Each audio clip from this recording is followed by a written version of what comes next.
قطب شاہی دور کا تعارف اور تمہید۔ دکن کے علاقے میں بہمنی سلطنت کے خاتمے کے بعد 5 نئی مسلم سلطنتوں کا آغاز ہوا۔ سب سے پہلے عادل شاہی سلطنت نے بیجاپور کے علاقے میں اپنی حکمرانی کی۔ اسی دور میں گولکنڈہ میں قطب شاہی بادشاہوں نے حکمرانی کا آغاز کیا۔ چنانچہ گولکنڈہ، بیجاپور، احمد نگر، برار اور بیدر میں نئی حکومتیں قائم ہوئیں۔ قطب شاہی سلطنت کا بانی سلطان قلی قطب شاہ 1518 میں تلنگانہ کے صوبیدار کی حیثیت سے بہمنی سلطنت کا اطاعت گزار تھا۔ جب بہمنی سلطنت کا 1510 میں زوال ہوا تو سلطان قلی نے خود مختاری کا اعلان کر کے قطب شاہی حکومت کی بنیاد رکھی۔ اس نے اپنی حکومت کو وسعت دینے کے لیے 60 تا 70 قلعے فتح کیے اور اپنی حکومت کو ورنگل سے لے کر کرمچلی پٹنم تک وسعت دے دی۔ اس کے دور میں جہاں لڑائیاں ہوئیں وہیں علم و فن نے بھی ترقی کی۔ سلطان قلی نے عاشخانہ قائم کیا۔ اس محل میں شاعر اور ادیب جمع ہوتے تھے اور ان کے کلام سے خود بادشاہ ہی نہیں بلکہ عوام بھی مستفید ہوتے تھے۔ عاشخانہ بادشاہ وقت کا خاص محل تھا جس میں اہل ذوق حضرات جمع ہوتے تھے۔ قطب شاہی سلطنت کے جملہ 8 بادشاہ حکمراں ہوئے: سلطان قلی، جمشید قلی، سبحان قلی، ابراہیم قلی، محمد قطب شاہ، عبداللہ قطب شاہ اور ابوالحسن تانا شاہ، جس کے دور میں اورنگزیب عالمگیر کا 1627 عیسوی میں حملہ ہوا اور قطب شاہی سلطنت کا خاتمہ ہو گیا۔ ابراہیم قطب شاہ کے زمانے میں اس سلطنت کو عروج حاصل ہوا اور گولکنڈہ میں بسنے والے افراد کی ذہنی، ادبی، تعلیمی اور تعمیری ترقی کا سلسلہ شروع ہوا۔ اس دور میں دکنی شعر و ادب نے بھی فروغ پایا۔ سلطان قلی ایرانی النسل شہزادہ تھا۔ وہ صرف 7 سال تک حکمراں رہا۔ جمشید قلی کی حکمرانی بھی 7 سال رہی، جس کے بعد سبحان قلی نے چند مہینے حکومت کی اور ابراہیم قلی نے زائد از 21 سال تک حکومت کی کہ اس کے دربار میں عربی، فارسی اور ترکی ہی نہیں بلکہ تیلگو اور دکنی کی سرپرستی کا سلسلہ بھی جاری رہا۔ تاریخ قطب شاہی کا مصنف ابراہیم قلی کے علم و فن کی تعریف و توصیف کرتا ہے۔ ابراہیم قلی کے بعد محمد قلی نے 12 سال تک حکومت کی اور اس کے بعد محمد قطب شاہ نے 15 سال، جبکہ عبداللہ قطب شاہ کی حکمرانی 48 سال تک قائم رہی اور آخر میں ابوالحسن تانا شاہ نے 14 سال حکومت کی۔ اسی کے دور میں قطب شاہی حکومت کے تقریباً 200 سال کا عہد روبہ زوال ہوا۔ قطب شاہی دور میں دکنی کو فروغ حاصل ہوا اور دکنی شاعری میں فارسی کے زیر اثر مثنوی، قصیدہ، رباعی، غزل اور مرثیے کی اصناف کی ترقی ہوئی۔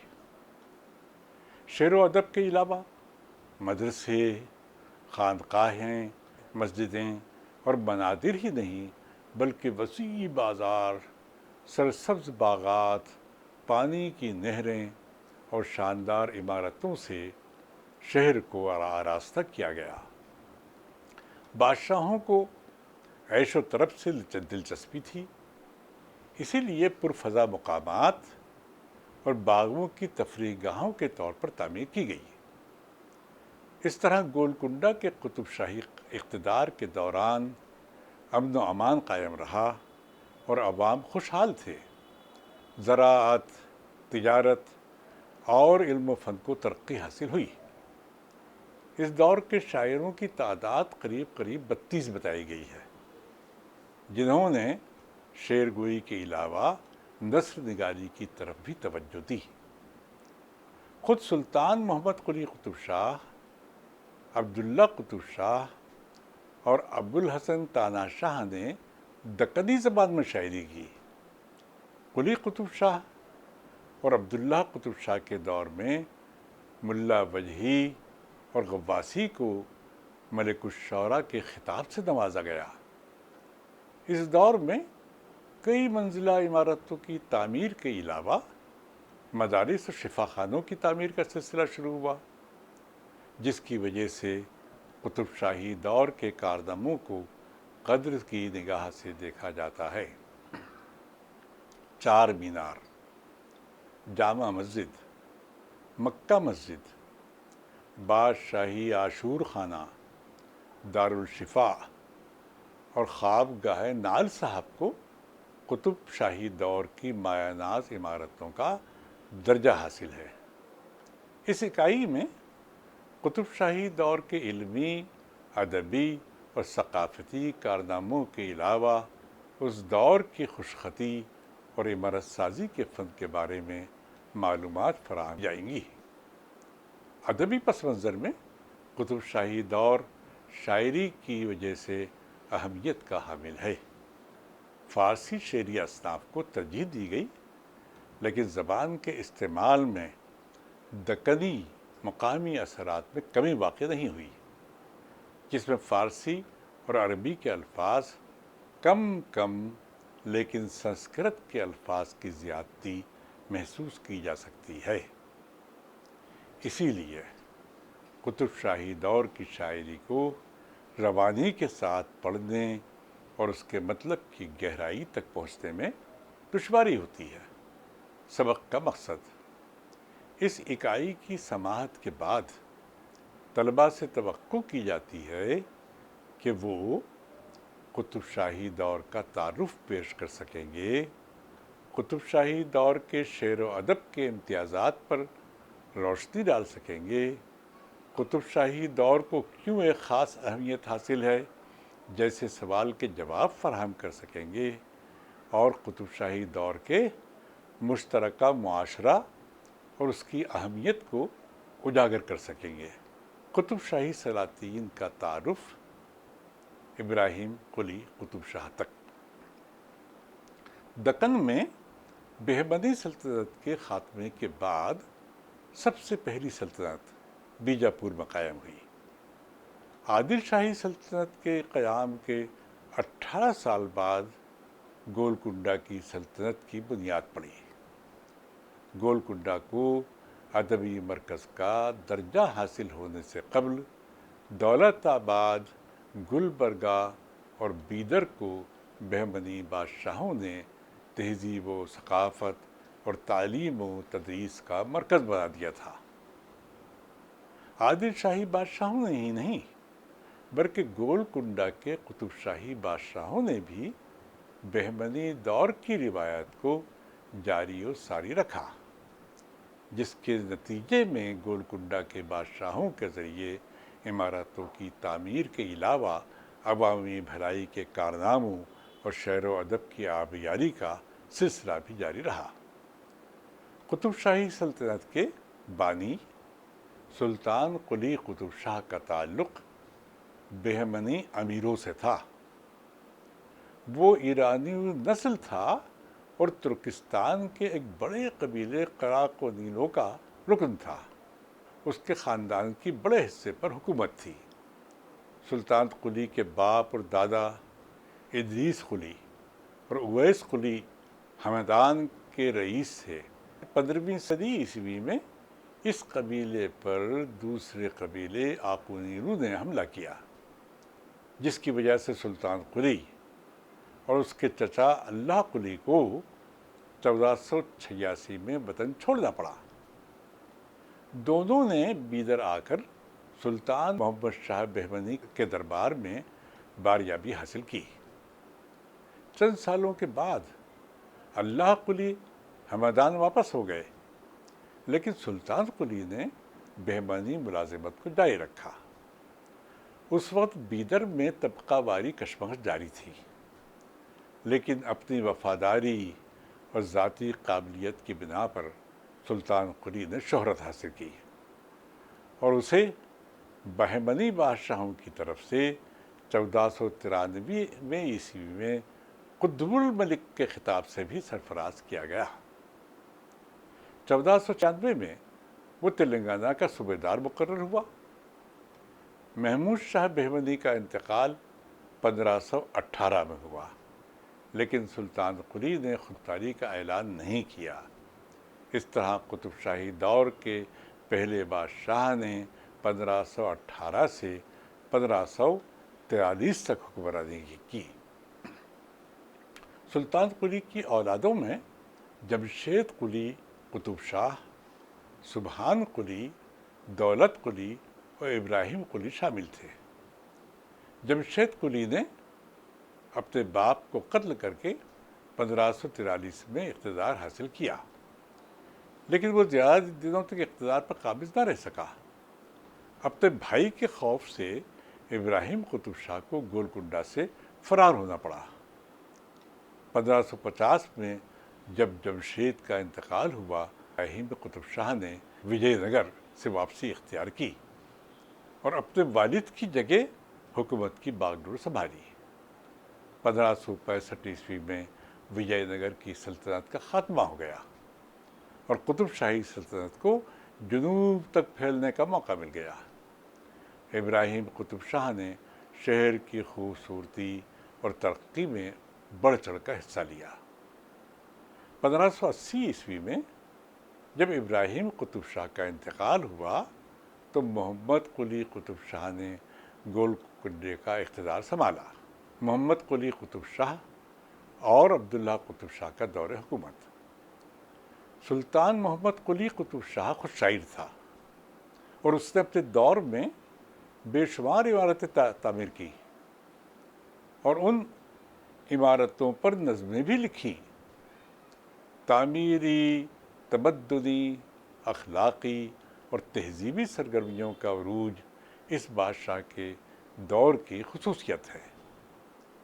جب 1612 عیسوی میں محمد قلی قطب شاہ کا انتقال ہوا تو اس کے بھتیجے اور داماد سلطان محمد قطب شاہ نے اقتدار سنبھالا، جو 1626 تک جاری رہا۔ قلی قطب شاہ نے جن عمارتوں کو ادھورا چھوڑا تھا اس کی تکمیل محمد قلی نے کی اور اسی بادشاہ نے سلطان قلی کے دیوان کو مرتب کرنے کا کارنامہ انجام دیا۔ سلطان محمد قطب شاہ کے انتقال کے بعد 1626 عیسوی میں عبداللہ قطب شاہ حکمراں ہوا۔ اس کے دور میں بھی کئی اہم کارنامے انجام دیے گئے۔ وہ بادشاہ ہونے کے علاوہ شاعر بھی تھا۔ اس کے دور میں گولکنڈہ کی حکومت پر مغلوں کے حملے جاری رہے اور مغلوں سے صلح کرتے ہوئے عبداللہ قطب شاہ نے اپنی ایک بیٹی کو اورنگزیب کے بیٹے سے بیاہ دی۔ عبداللہ قطب شاہ کو نرینہ اولاد نہیں تھی، چنانچہ اس کے انتقال کے بعد 1672 میں اس کے چھوٹے داماد ابوالحسن تانا شاہ کو اقتدار سونپا گیا۔ 1687 میں اورنگزیب نے ابوالحسن تانا شاہ کو شکست دے کر گولکنڈہ کی قطب شاہی سلطنت کا خاتمہ کر دیا۔ اس دور کے 3 بادشاہوں نے دکنی میں شاعری کی۔ سلطان محمد قلی قطب شاہ نے شاعری کی تمام اصناف پر توجہ دی۔ اس کی کلیات قلی 50,000 اشعار پر مشتمل ہے۔ اس دور کے مشہور شاعر ملا وحی کو ملک الشعراء کا اعزاز حاصل ہوا۔ کلیات عبداللہ قطب شاہ بھی شائع ہو چکا ہے۔ شاہان وقت خود بھی شاعر تھے اور دکنی زبان سے انہیں خصوصی رغبت تھی۔ اس بنا پر شعر و ادب کے علاوہ دکنی زبان کو بھی غیر معمولی مقبولیت حاصل ہوئی۔ قطب شاہی دور کی خصوصیات۔ قطب شاہی دور کے بادشاہوں کی مقامی تہذیب سے محبت اور مقامی زبان کو اہمیت دینے کے باعث رواداری کا ماحول پیدا ہوا۔ فنون لطیفہ کی ترقی ہوئی۔ چار مینار، مکہ مسجد، جامع مسجد، قطب شاہی گنبد اور موسیٰ ندی کے پل کی تاریخی و تہذیبی قدر مسلم ہے۔ تعلیمی ترقی اور عوام کی صحت پر بھی خصوصی توجہ دی گئی۔ عام شہریوں کے علاج و معالجے کے لیے دارالشفا قائم کیا گیا۔ محرم کی عزاداری کے لیے بادشاہی عاشور خانہ، حسینی علم کا عاشور خانہ، نائل صاحب کا عاشور خانہ اور لنگر ہاؤس کے علاوہ 4 مکانوں کی تعمیر اور اس کے قریب 3 منزلہ پتھروں کی عمارت میں مسافروں کے لیے سرائے قائم کیے گئے۔ عوام کو پینے کے پانی کی فراہمی کے لیے تالاب ماں صاحبہ قائم کیا گیا۔ تعلیمی سرگرمیوں کے لیے حیات نگر کے علاقے میں مدرسے کی بنیاد رکھی گئی۔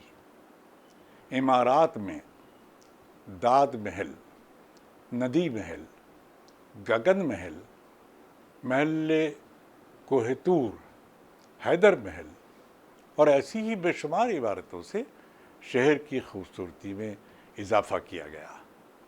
عمارت سازی کے علاوہ اس دور میں خوش نویسی، مصوری اور سنگ تراشی کو بڑی اہمیت حاصل تھی۔ قطب شاہی دور میں شہر حیدرآباد کی بنیاد رکھی گئی۔ اس کے مرکز سے چاروں طرف راستے بنائے گئے، نہر کے نظام کو فروغ دیا گیا، کئی باغات اور میووں کے درخت لگائے گئے۔ ان بادشاہوں نے مقامی عید و تہوار اور دیگر تقاریب کو بھی اہمیت دی۔ مذہبی تقاریب جیسے عید الفطر، عید الاضحیٰ، عید غدیر، عید میلاد اور عید نوروز کے علاوہ شہادت حسین رضی اللہ تعالیٰ عنہ کی یاد میں بھی مجلسوں کا انعقاد ہوا۔ اس کے ساتھ ہی مقامی باشندوں کے عید و تہوار جیسے بسنت، ہولی، دیوالی، دسہرہ اور دوسری مقامی تقریبوں کو بادشاہوں نے خود اہمیت دی، جس کا اندازہ قلی قطب شاہ کے دیوان سے لگایا جا سکتا ہے، جس میں اس نے مقامی باشندوں کے تہواروں پر باضابطہ نظمیں لکھیں۔ دکنی کے 2 شعراء ملا وجہی اور ملا غواسی کو شاہی دربار سے ملک الشعراء کے اعزاز سے نوازا گیا۔ بادشاہوں کی زبان تو فارسی تھی، لیکن انہوں نے فارسی کی ترقی کے بجائے دکن میں عام بول چال کی حیثیت سے اہمیت حاصل کرنے والی دکنی زبان کو فروغ دینے پر توجہ مرکوز کی، اور خود بادشاہوں نے دکنی زبان میں شاعری کی۔ دکن میں آنے کے بعد انہوں نے ترکی اور فارسی کے بجائے مقامی زبانوں کو پسند کیا اور اسی زبان میں شاعری بھی کی اور اسے روزمرہ زندگی میں استعمال بھی کیا۔ قطب شاہی دور کا شعر و ادب۔ قطب شاہی دور کا اقتدار 7 بادشاہوں پر مشتمل ہے، جنہوں نے دکنی زبان اور شاعری کی سرپرستی بھی کی۔ اس دور میں بھی نثری ادب فروغ نہیں پا سکا، البتہ فارسی کی تقلید میں مثنوی نگاری، غزل گوئی، مرثیہ نویسی، قصیدہ نگاری، ریختی اور رباعی گوئی کی طرف شعراء مائل رہے۔ عادل شاہی بادشاہوں کی طرح قطب شاہی بادشاہوں نے بھی فارسی کے بجائے دکنی ادب کی طرف توجہ دی۔ قطب شاہی دور کے شاعروں نے مذہبی مثنوی، عشقیہ مثنوی اور متصوفانہ مثنوی کی ترویج کی۔ غزل میں حسن و عشق کے مضمون پر خصوصی توجہ دی گئی۔ عشق مجازی کے علاوہ عشق حقیقی کے اظہار کے لیے صوفیاء اکرام نے متصوفانہ غزلیں بھی کہیں۔ کربلا کے واقعات کو مرثیے میں بیان کرنے کے ساتھ ساتھ پیر طریقت اور بادشاہ وقت کی مدح سرائی کے علاوہ نعتیہ قصیدے کی روایت کو بھی فروغ حاصل ہوا۔ قلی قطب شاہ نے ریختھی اور رباعیات کے علاوہ نظمیں بھی لکھی۔ محلوں پر لکھی ہوئی نظموں اور 12 پیاریوں پر نظموں کے علاوہ مختلف تہواروں اور موضوعات پر نظمیں لکھی۔ اسی بنا پر اسے پہلا نظم گو شاعر بھی کہا جاتا ہے۔ یہ نظمیں غزل کی حیثیت میں ہیں۔ اس طرح نذیر اکبر آبادی سے بہت پہلے قلی قطب شاہ نے دکن میں نظم نگاری کی بنیاد رکھ دی تھی۔ اس دور میں تمام شعریہ اصناف کا فروغ ہوا۔ نثر میں مذہبی رسالے لکھے گئے اور سیرت نگاری بھی کی گئی۔ اس دور کی افسانوی نثر کی حیثیت سے ملا وجہی کی سبرس کو امتیازی مقام حاصل ہے، جسے اردو کی پہلی داستان سے موسوم کیا جاتا ہے اور جو تمثیلی اسلوب میں ہے۔ تمثیلی اسلوب میں مجرد اشیاء کو تجسیمی پیکر میں پیش کیا جاتا ہے۔ بعض حصے انشائیے کے فن پر بھی پورا اترتے ہیں۔ اسی بنا پر ڈاکٹر جاوید وششٹ نے ملا وجہی کو پہلا انشائیہ نگار کہا ہے۔ ملا وجہی کی نثر سادہ و رواں بھی ہے اور جا بجا مسجع و مقفع عبارت آرائی بھی کی گئی ہے۔ حسن و عشق کے پردے میں متصوفانہ خیالات و جذبات کا اظہار بھی کیا گیا ہے۔ سبرس دکن میں لکھی ہوئی پہلی اور آخری نثری داستان ہے۔ ملا وجہی کی اس روایت کو فروغ نہیں مل سکا۔ عشقیہ مستیوں میں داستان ترازی کا فن اپنی بلندیوں پر نظر آتا ہے۔ قطب شاہی دور کے فلاحی کارنامے۔ محمد قلی کے دور سے لے کر ابو الحسن تاناشاہ شاہ کے دور تک ہر بادشاہ نے اپنے علاقے کی ترقی اور فلاح و بہبود کے کارناموں سے خصوصی دلچسپی دکھائی۔ ریاست میں بسنے والے باشندوں کی صحت کی نگرانی کے لیے سب سے بڑا دواخانہ دارالشفا قائم کیا گیا، جہاں مفت علاج اور دوائیں فراہم کی جاتی تھیں۔ اس دور میں علاج و معالجہ کی ترقی نہیں ہوئی تھی، تاہم سارے علاقے میں یونانی علاج کی دھوم تھی۔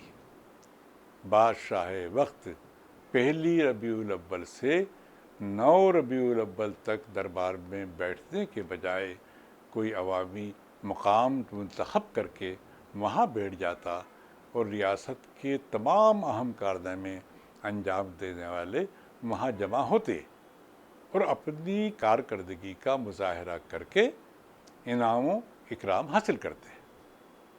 مورخین نے لکھا ہے کہ خلوت میدان میں بادشاہ جلوس کرتا اور ہر شہری کو مظاہرہ کرنے کی اجازت دی جاتی تھی۔ کوئی پھیر پٹے کا مظاہرہ کرتا، کوئی ایک کپڑے سے تلوار کے وار کو روکتا، کوئی آگ میں چل کر دکھاتا، کوئی پہلوانی کرتا اور کوئی اپنے دانتوں سے وزن اٹھا کر حیرت زدہ کر دیتا۔ اس طرح کی عوامی تقریبات کی بنیاد بھی قطب شاہی بادشاہوں نے رکھی، جو اپنی نوعیت کا ایک اہم کارنامہ ہے۔